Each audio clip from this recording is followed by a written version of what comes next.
मैं सांक आप सभी का स्वागत करता हूँ अपने यूट्यूब चैनल सांक स्टडी सर्कल में। तो आज हम फिर से प्रेजेंट हैं क्लास 10 बायोलॉजी के एक और वीडियो के साथ। तो कल हमने पढ़ा था जीव जनन कैसे करते हैं, ये उसका पहला भाग था और ये आज जो हम पढ़ेंगे वो उसका पार्ट 2 है। ठीक है, कल हमने क्या है अलैंगिक जनन के बारे में पढ़ा, लेकिन हमने वहाँ देखा कि अलैंगिक जनन के हमकी 6 विधियाँ तो थी, लेकिन कल की वीडियो में हमने सिर्फ 2 विधियों के बारे में पढ़ा था। बाकी जो 4 विधियाँ हैं जिसके बारे में हम डिटेल से नॉलेज लेंगे।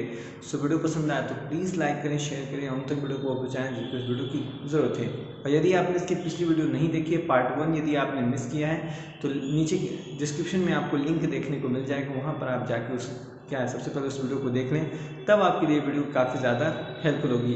तो आइए इस वीडियो में हम बात करने वाले हैं अलैंगिक जनन की बची हुई 4 विधियों के बारे में, जिसमें कि तीसरी विधि थी पुनरुत्वन या पुनर्जनन।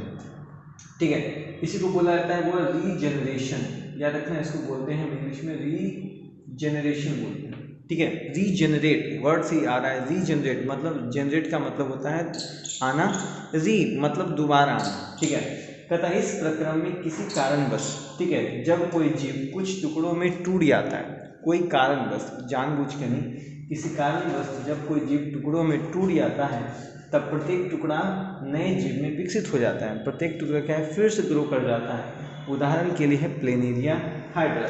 तो इस प्रकार की जनन की विधि कहलाती है पुनरुत्वन या पुनर्जनन। आप यहाँ देख सकते हैं कि एक प्लेनेरिया है। ठीक है, अचानक क्या हुआ, इसका से क्या है हुआ 3 खंड में बट गया। कितने खंड में? 3 खंड में। पहला पार्ट, दूसरा पार्ट और तीसरा पार्ट। प्रत्येक पार्ट जिसको जो हिस्सा नहीं प्राप्त हुआ, आप देख सकते हैं उसको हम क्या है डॉटेड लाइन से दर्शाया। जिसको जो हिस्सा नहीं मिला उसने उसको दोबारा ग्रो कर लिया। तो जैसे ऊपर वाले हिस्से को सिर्फ मुंडी मिला, नीचे वाले उसको ग्रो कर लिया। बीच वाले को सिर्फ बीच वाला हिस्सा मिला, उसने उसको दोबारा उगा लिया। नीचे वाले हिस्से को सिर्फ नीचे वाला हिस्सा मिला, उसने बाकी चीज़ों को दोबारा जन्म कर लिया। तो ये विधि थी आपकी पुनर्जनन। यहाँ पे अगर हाइड्रा की बात करें तो हाइड्रा ने भी क्या किया, इसके 3 टुकड़े हुए, प्रत्येक टुकड़ा क्या है फिर से ग्रो करके एक नया हाइड्रा बन गया। तो ये विधि कहलाती है आपका पुनर्जनन या पुनरुत्वन। ठीक है, दोनों वर्ड एक ही हैं। तो जब भी अगर आपको लिखने दे दे पुनर्जनन क्या है तो बता देना है कि जब कोई जीव किसी कारणवश कई टुकड़ों में बढ़ जाता है तो प्रत्येक टुकड़ा जिसको जो हिस्सा प्राप्त नहीं होता है उसको वो क्या करता है दोबारा रीजनरेट कर लेता है। इस प्रकार की अलैंगिक जनन की विधि क्या कहलाती है? पुनर्जनन या पुनरुत्वन कहलाती है। आई होप आपको अच्छे ढंग से समझ गए होंगे। तो आइए नेक्स्ट हम लोग चलते हैं मुकुलन यानी बडिंग के बारे में। और हाँ, मुकुलन और बडिंग आपका बहुत ही इंपॉर्टेंट टॉपिक है फॉर बोर्ड एग्जाम्स, तो उसको जरूर से याद रखिए। आइए जानते हैं कि मुकुलन है क्या और यह विधि कैसे होती है। तो अब हम बात करेंगे मुकुलन के बारे में। ठीक है, मुकुलन बहुत इंपॉर्टेंट है फॉर बोर्ड एग्जाम्स। ठीक है, समझिए एकदम लगभग श्योर मान लीजिए, श्योर तो मतलब किसी चीज़ का नहीं, बट समझ जाइए 50-50 मान के चल सकते हैं कि इंपॉर्टेंट है फॉर आपके बोर्ड एग्जाम्स के लिए। बहुत बार पूछा गया है कि मुकुलन होता क्या है, जिसे इंग्लिश में बडिंग कहते हैं। ठीक है, ये चीज़ याद रखिएगा। बडिंग जो है कहता है इस प्रक्रम में जीव के शरीर पर अचानक उभार निकलता है। ठीक है, क्या निकलता है? उभार निकलता है, जिसे हम लोग मुकुल बोलते हैं। क्या बोलते हैं? मुकुल यानी बर्ड कहते हैं। यह जो बर्ड होता है या उभार होता है धीरे धीरे बड़ा होता है और फिर माता या पैतृक बॉडी से क्या हो जाता है वो अलग हो जाता है और एक नया जीव बन जाता है। यानी याद रखना है कि सबसे पहले जीव के शरीर पर अचानक एक उभार निकलता है, वो उभार धीरे धीरे बड़ा होगा, फिर अचानक क्या है उसके जो माता का शरीर है या पैतृक बॉडी है उससे क्या हो जाता है ये अलग हो जाता है, एक नया जीव बन जाता है। इस प्रकार की जनन की विधि मुकुलन कहलाती है। क्या कहलाती है? मुकुलन कहलाती है। उदाहरण हाइड्रा ईस्ट। हाइड्रा याद रखना, इसमें फीजन भी होता है यानी जो विखंडन हमने पढ़ा उसमें पढ़ा, पुनर्जनन ये भी होता है। इसके अलावा मुकुलन यानी अगर आपसे कोई पूछे कि एक ऐसे जीव का नाम बताइए जिसमें मुकुलन भी होता है, पुनर्जनन भी होता है और विखंडन भी होता है, तो एग्जाम्पल है हाइड्रा। ठीक है, उदाहरण हाइड्रा ईस्ट। हाइड्रा वो बहुकोष्ठीय जीव, याद रखना है कि बहुकोष्ठीय जीवों में भी मुकुलन होते हैं। उदाहरण में हाइड्रा, बट निम्न है। इसके बाद ईस्ट जो होता है जिसे आप जलेबी वगैरह बनाने में यूज करते हैं, ईस्ट पाउडर उसमें यूज होता है वो। ठीक है, इसी कारण जलेबी थोड़ी अच्छी बनती है ईस्ट पाउडर डालने से। मुकुलन में देखिए सबसे पहले क्या सेप एक बर्ड निकला, मुकुल ये धीरे धीरे ग्रो करेगा, अंत में क्या होगा जीव के शरीर से अलग हो जाएगा। इसी प्रकार ईस्ट में है, इसमें कई सारे, इसमें एक कोष के लेकिन कई सारे बर्ड्स बनते हैं और अंत में उसकी बॉडी से क्या हो जाती है अलग हो जाती है। तो आई होप आपको जो है मुकुलन अच्छे ढंग से समझ में आया होगा और ये बहुत ही इंपॉर्टेंट है, एकदम टिक मार लीजिए। VVI क्वेश्चन है फॉर बोर्ड एग्जाम्स कि मुकुलन क्या होता है या मुकुलन के बारे में बताएं। तो आई होप आपको अच्छा लगा। वीडियो पसंद आया तो प्लीज़ लाइक करें और मुझको शेयर करें जिनको इस ज़रूरत है, मतलब समझ गए होंगे जिनको बोर्ड एग्जाम्स क्या इस बार देना है, उनको ज़रूर से ज़रूर आप क्या करें, इस वीडियो को शेयर करें। और हाँ, कल का पार्ट मिसिंग मत करना। तो आइए नेक्स्ट हम लोग जानते हैं बीजाणु जन्म के बारे में। होता क्या है, जिसको स्पोर फॉर्मेशन भी बोलते हैं। ऐसे बाकी जो आने वाली चीज़ें हैं वो उसका अभी तक तो पूछा नहीं गया है बोर्ड एग्जाम्स में, बट हाँ आप पढ़ाई कर सकते हैं। हो सकता है कि मैं बोर्ड एग्जाम्स में ना आए, लेकिन आगे 11 में फिर से आपको 11 या 12th में फिर से आपको क्या है इसके बारे में पढ़ना है। तो आइए जानते हैं कि बीजाणु जनन क्या होता है। तो अब हम बात करेंगे हमारे 5वें अलैंगिक जनन यानी बीजाणु जनन के बारे में। ठीक है, काफ़ी इंटरेस्टिंग चीज़ें हैं, इसके बारे में से डिटेल से आपको पढ़ना क्लास 12th में। ठीक है, लेकिन थोड़ा सा चीज़ें आपको इसके बारे में दिया गया है। अगर आपने क्लास 9 का अगर चैप्टर आपने पढ़ा होगा वर्गीकरण, तो उसमें कई सारी चीज़ें क्या है इसके बारे में बताई गई है। ठीक है, बीजाणु जनन जिसको बोलते हैं स्पोर फॉर्मेशन, या बीजाणु जनन को बीजाणु समासंग भी बोलते हैं। ठीक है, चीज़ याद रखना। कहता कुछ जीव ऐसे होते हैं जो क्या है किसी विषम परिस्थिति के कारण क्या होते हैं कि जब उनको खाना वगैरह नहीं मिल पाता है तो क्या होता है उनके शरीर पर बीजाणु धानी बन जाती है। समझ गए, ऐसे कुछ स्ट्रक्चर उसके बॉडी में बन जाते हैं, पेड़ जैसे हो जाते हैं। और इसमें क्या होते हैं, बीजाणु बनते हैं। ये जो है, ये जो आप गोल गोल दिख रहा है, ये बीजाणु धानी है। क्या है, बीजाणु धानी। ठीक है, इसमें क्या होते हैं कई सारे बीजाणु बनते हैं, और ये बीजाणु क्या होते हैं अचानक टूटते हैं, फटते हैं और ये हवा में बिखर जाते हैं। ठीक है, ये हवा में बिखरते हैं और फिर क्या है कि जिस स्थान पर गिरते हैं उस स्थान से क्या है एक नया क्या होता है जो जीव है, ये वाला जो पार्ट है, ये दोबारा ग्रो हो जाता है। तो इस प्रकार का जनन कहलाता है बीजाणु जनन या बीजाणु महासंग। तो देखिए लिखा हुआ है कि कुछ जीवों में तंतुओं के सिरों पर, या कुछ जीवों में तंतुओं के सिरे पर क्या होते हैं बीजाणु धानी बनती है। बीजाणु धानी मतलब स्पोरेंजस। ठीक है, स्पोर्स बनते हैं जिनमें क्या होता है बीजाणु होते हैं। बीजाणु क्या होते हैं, गोल संरचना होती है। बीजाणु कैसी होती है, गोल संरचना, है ना, जो एक मोटी भित्ति से रक्षित होती है। बीजाणु, इसके अंदर बीजाणु बनते हैं और ये मोटी सी क्या होती है थैली के अंदर बंद होता है। अनुकूल परिस्थिति में बताना, अनुकूल परिस्थिति में मिलने पर क्या होता है बीजाणु वृद्धि करने लगते हैं, जैसे जैसे इसको वृद्धि करना होता है। और क्या होता है इनके द्वारा जनन की प्रक्रिया क्या कहलाती है, बीजाणु जनन कहलाती है। याद रखना कि टोटल प्रक्रिया क्या होती है कि जब बीजाणु धानी में बीजाणु बनते हैं तो एक समय पर अनुकूल परिस्थिति होने पर यह बीजाणु धानी फटती है। सारे बीजाणु क्या होते हैं उस बीजाणु धानी से बाहर निकल जाते हैं। हवा के प्रभाव से ये बीजाणु क्या होते हैं किसी दूर इलाकों तक उड़ते हैं, और जब किसी स्थान पर गिर जाते हैं उससे जो पौधा उत्पन्न होता है तो क्या कहलाता है, बीजाणु जनन कहलाता है। आपने बचपन में याद कीजिए किसी उड़ते हुए उजले बाल को देखा होगा, जिसको लोग गाँव में पक्को मामा के नाम से भी जानते हैं।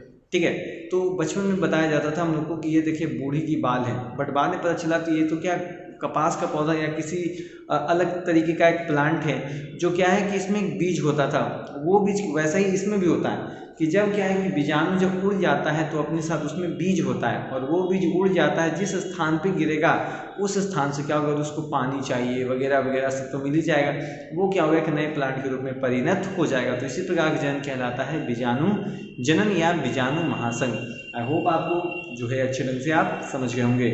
तो आइए लास्ट जो हमारा अलैंगिक जनन है, हमारा कायिक प्रवर्धन, बहुत ही इंपॉर्टेंट है, बहुत ही अच्छा सा टॉपिक है। ठीक है, नेक्स्ट वीडियो में हम लोग बात करेंगे जो हमारा है अलैंगिक जनन।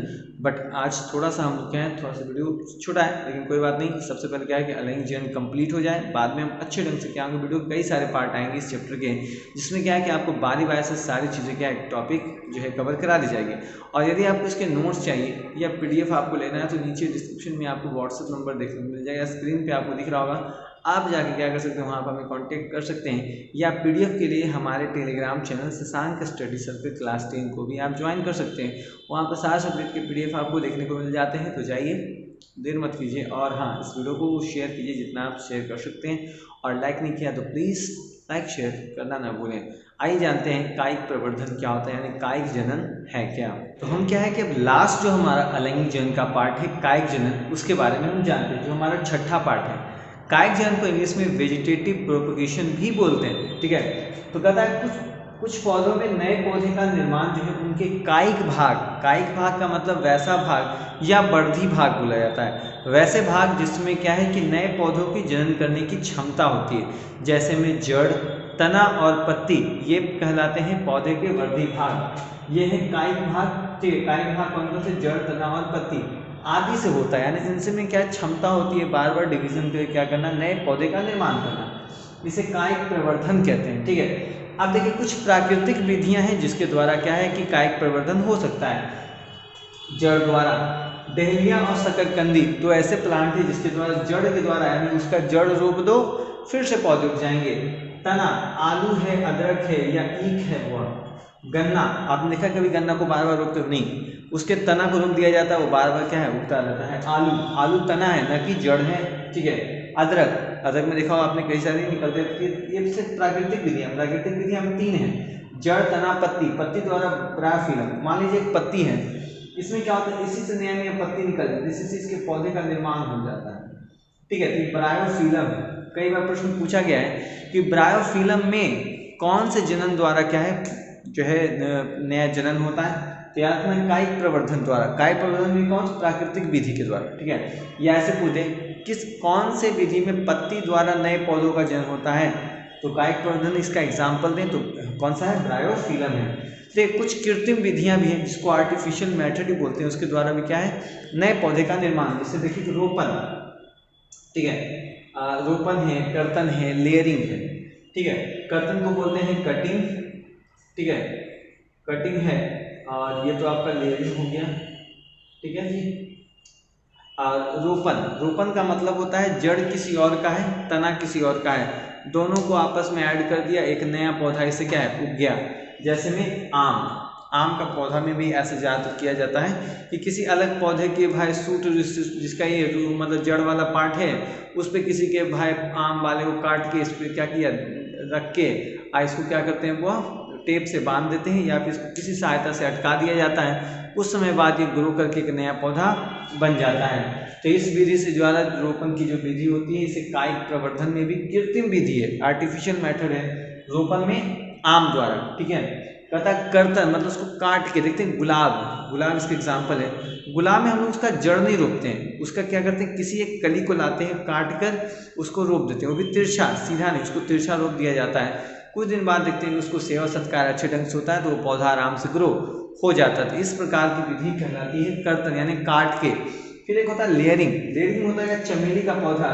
मान लीजिए एक पौधा है वो ये बड़ा हुआ, ठीक है, ये अचानक इसका एक शाखा मिट्टी के अंदर चला गया, यहाँ से क्या होगा ये फिर जड़ बन जाएगा, फिर इससे एक नया पौधा बनेगा, फिर क्या करेगा नीचे चला जाएगा। इस प्रकार की विधि कहलाती है लेयरिंग। क्या कहलाती है? लेयरिंग। इसका एग्जाम्पल चमेली है, कर्तन का गुलाब है, आरोपण में आम है हुआ।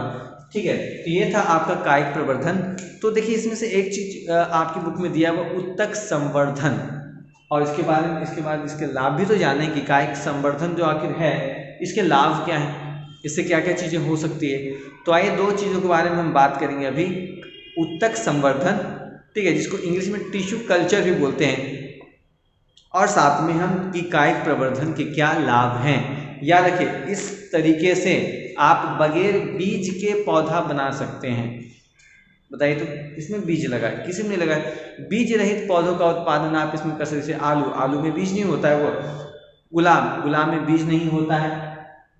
अदरक का बीज आपने कभी खरीदा है? नहीं खरीदा। आलू उसी को रोप दिया जाता है, उससे क्या नए पौधे उत्पन्न हो जाते हैं। इस प्रकार क्या है कायिक प्रवर्धन ये होता है बहुत। तो आइए देखते हैं हमारे नेक्स्ट टॉपिक जो हमारा उत्तक संवर्धन है और कायिक प्रवर्धन के लाभ। ठीक है, अब हम बात करेंगे हमारे जो टॉपिक है हमारा उत्तक संवर्धन एवं कायिक जो संवर्धन है उसके लाभ के बारे में। ठीक है, उत्तक संवर्धन के सीधा जान लीजिए कि जितने सारे सजावटी पौधे होते हैं या आर्किक जो पौधे होते हैं जितने आपने गार्डन में देखा होगा बिल्कुल सुंदर से पौधे, इन सभी को उगाने में क्या है कि इसी विधि उत्तक संवर्धन का उपयोग किया जाता है। कहा जाता है, देखिए है क्या, ध्यान से समझिएगा, थोड़ा सा हो सकता है कि आपको अटपटा लगे लेकिन ध्यान से अगर 2-3 बार पढ़िएगा तो आपको समझ में आ जाएगा। कहता इस विधि में शाखा के सिरों से कोशिकाएं लेकर उन्हें पोषक माध्यम में रखा जाता है। किसी शाखा ब्रांच के सिरों को काट कर क्या है कि उसे लिया जाता है और उसे ऐसे माध्यम में रखा जाता है जहां उसे पोषण मिल सके। तो माध्यम कौन सा है? वो हार्मोन होना चाहिए। हार्मोन में उसको रखा जाके, आगे लिखा हुआ भी होगा। ये कोशिकाएं गुणन कर कोशिकाओं में के गुच्छे जैसी गुच्छे जिसे कैलस कहते हैं, ये जो होता है उसमें बार बार क्या होता है वृद्धि होगा, वो टूटेगा और वो बन जाता है किसी गुच्छे जैसे। अगर आपने कभी एक प्लांट देखा होगा जिसमें कई सारे गुच्छा होता है और उसको पानी में रखी कुछ दिन छोड़िए वो अपने आप हरा भरा हो जाता है, तो ऐसे वाले पौधे इसी माध्यम से उगाए जाते हैं, वो सजावटी पौधे होते हैं। ठीक है, कहता है ये कोशिकाएं गुणन का मतलब होता है बार बार डिवीजन होना, कोशिकाओं के गुच्छे जैसे जिसे कैलस कहते हैं उसमें विभाजित वो बन जाता है, में परिवर्तित हो जाते हैं, लिखा हुआ है ना। कैलस को हार्मोन माध्यम में रखा जाता है, हमने बताया था किसी एक माध्यम में रखना पड़ता है, इसको किस माध्यम में रखा जाता है वो तो याद रखना है। इसे जो है हम हार्मोन के माध्यम में रखते हैं, हार्मोन्स में रखते हैं, जहाँ विभेदन होकर नए पौधे का निर्माण होता है, जहाँ क्या होता है इसका विभेदन होता है और नए पौधे का निर्माण होता है। जब पौधे का निर्माण हो जाता है तो इसे वापस मिट्टी में डाल दिया जाता है, मिट्टी में रोप देते हैं, तब फिर क्या है आराम से इसको कोई दिक्कत नहीं। यानी इसके सबसे पहले जो भी चीज़ें तैयार होती है, कोई भाग लिया गया, उसको रखा गया पोषक माध्यम में, वो गुच्छा के रूप में फैल जाएगा, थोड़ा सा ग्रो करेगा, इसके बाद उसको कैलस उसको बोलते हैं, जो गुच्छा बनता है उसे कैलस बोलते हैं। कैलस को फिर निकाला जाता है, उसके बाद इसको क्या है हार्मोन्स में रखते हैं। जब ये हार्मोन्स में थोड़ा डेवलप हो जाता है तो इसको क्या करते हैं वापस मिट्टी में डालकर आराम से क्या है पौधे का निर्माण हो जाता है। इस प्रकार के पौधे को बोलते हैं सजावटी पौधा या आर्किक पौधा। उदाहरण क्या है इसके, आर्किक या सजावटी पौधे के उत्पादन में कौन सी विधि का उपयोग किया जाता है, तो याद रखना उत्तक संवर्धन, एक ऑब्जेक्टिव आराम से बन सकता है। चलिए, हमने कहा था कि आपको हम बताएंगे कि उत्तक कायिक संवर्धन के लाभ, देखिए यहाँ लिखा हुआ भी है, जो कायिक संवर्धन है वो इसके क्या लाभ हैं, जो हमने ऊपर पढ़ा था ना अभी कि तना द्वारा जड़ द्वारा भी क्या है पौधे उगाए जा सकते हैं, तो क्या लाभ है। तो याद रखें जिसमें लिखा है बीज उत्पन्न न करने वाले पौधे, यानी वैसे पौधे जिसके में बीज नहीं होता है उनके पौधे के उत्पादन में कायिक प्रवर्धन का उपयोग, जैसे केला में बीज होता है जी, नहीं होता, उसको तो डंठल रोपा जाता है ना। गुलाब के हम ब्रांचें रोपते हैं ना कि उसके बीज रोपते हैं, आदि के उत्पादन करने में कायिक संवर्धन का उपयोग किया जाता है। इसके अलावा बीज रहित फल जिसमें बीज नहीं होता, जैसे केला के उत्पादन में भी सहायता मिलती है। इसके अलावा वो आम जो है कृत्रिम विधि द्वारा रोपा जाता है, तो बीज सहित पौधा ना कि बीज रहित पौधा है। ठीक है, इसके अलावा पौधे उगाने का सस्ता एवं आसान तरीका है। अब कौन सा यार, बीज लाओ, उसको मिट्टी में डालो, पानी दो, खाद दो, उसको छोड़ो, उसको सेवा करो, उससे अच्छा क्या है कि आप क्या है कि इस विधि द्वारा क्या कर सकते हैं पौधे उत्पन्न कर सकते हैं, सस्ता एवं आसान तरीका। इसके अलावा चाहे तो एक पॉइंट और भी लिख सकते हैं कि इस प्रकार के पौधे क्या होते हैं अनुवांशिक रूप से क्या होते हैं बिल्कुल अपने जनक के समान होते हैं। केला केले की तरह होगा ना कि केला बैगन की तरह हो जाएगा। ठीक है, तो अनुवांशिक रूप से क्या होंगे, जो होंगे कायिक जनन वाले पौधे अपने जनक के क्या होंगे हमेशा समान रहते हैं, तो इस प्रकार का जनन कहलाता है कायिक संवर्धन। तो आज हमने काफ़ी सारी चीज़ें सीखी अलैंगिक जनन के बारे में। नेक्स्ट वीडियो में हम यानी पार्ट 3 में हम बात करेंगे कि लैंगिक जनन क्या होता है, उसकी कितनी विधियाँ हैं, विधियाँ तो नहीं है बट क्या है उसमें होता है एक वर्ड निषेचन, तो 2 प्रकार के हैं, अंतर निषेचन, बाह्य निषेचन। अब क्या होता है वो हम लोग नेक्स्ट वीडियो में बात करेंगे। तो आई होप आपको वीडियो अच्छा लगा, वीडियो पसंद आया तो प्लीज़ दबा के लाइक करें, शेयर करें, और यदि सब्सक्राइब नहीं किया तो कर लें, और इस वीडियो को उन तक शेयर करें जिनका इस बार बोर्ड का एग्जाम देना है और आप भी क्या उनकी सहायता कर सकते हैं। याद कीजिए यही चैप्टर आपको क्लास 12th में ही पढ़ना है, तो यदि आप कोई जान पहचान में 12th के भी हों तो उन्हें ये वीडियो आप भेज कर उनकी मदद कर सकते हैं। तो आई होप आपको वीडियो अच्छा लगा। मिलते हैं नेक्स्ट वीडियो में, तब तक के लिए धन्यवाद। और हाँ, नेक्स्ट वीडियो में हमारा टॉपिक होगा कि लैंगिक जनन क्या होता है, तो भूलना देखना मत भूलना। और हाँ, पार्ट 1 की लिंक डिस्क्रिप्शन में आपको देखने को मिल जाएगी, तो उसे जाकर जरूर देखें और कमेंट थोड़ा करें ताकि हमें मोटिवेशनल मिले कि हम और ऐसी वीडियो बना सकें।